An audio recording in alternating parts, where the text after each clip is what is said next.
Heute lese ich vor, Bie Opa ist noch so viel Platz.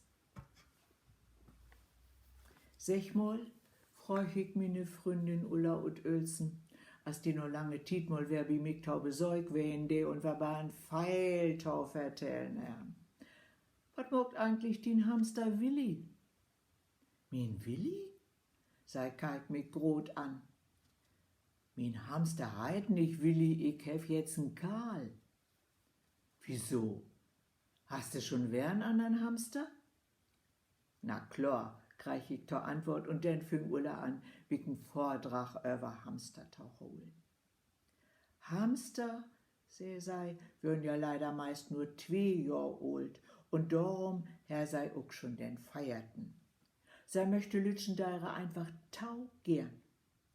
Die haben so weiget, brunet Fell und so schöne Augen und denn diese sollten Ohren. Und wenn die Backen so richtig vollstupt herren, dat sag ich einfach tau schön ut. Ulla verdra richtig ihre Augen, als er von ihre Hamster vertellt. Weißt du, sei denn noch, mit Hamster hast du keine Last. Überhaupt nie. Dat ist viel einfacher als mit den Hund. Mit den Hund musst du pommerl an Dach rut. Dat bruck ich mit min Hamster nicht. Sicher hat er recht, dach ich. Aber ich bruck nicht alle 2 Jahr nein Hund. Mine Clara ist schon 10 Jahr alt.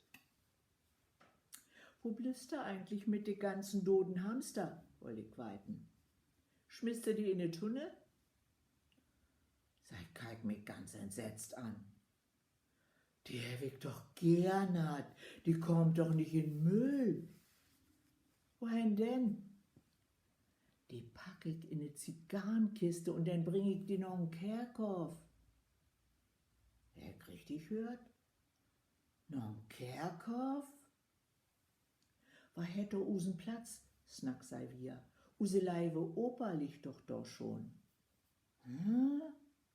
Nu wirst du nicht gar nix mehr.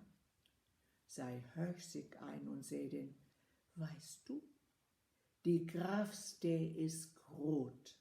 Und Bie Opa ist noch so viel Platz. Verstehst du nu, dat dat mit Hamster einfacher ist? Sei hat recht. Min Hund passt nicht in ne Zigarrenkiste. So, dat is es für heute wär. Tschüss.